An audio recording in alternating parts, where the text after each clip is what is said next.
Welcome to Man Does Tech, where I solve the problems you didn't even know you had. You're going to share your iPhone 16 Pro Max internet now. First, confirm your carrier plan and remaining data. Tethering must be allowed. Open Settings and tap Personal Hotspot, then toggle Allow Others to join.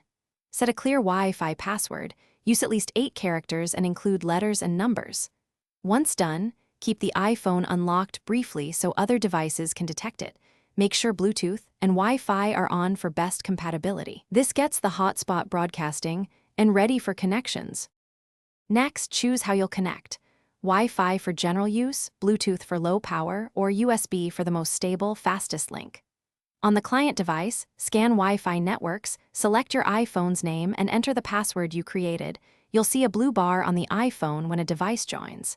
If using Bluetooth, pair both devices in their Bluetooth menus.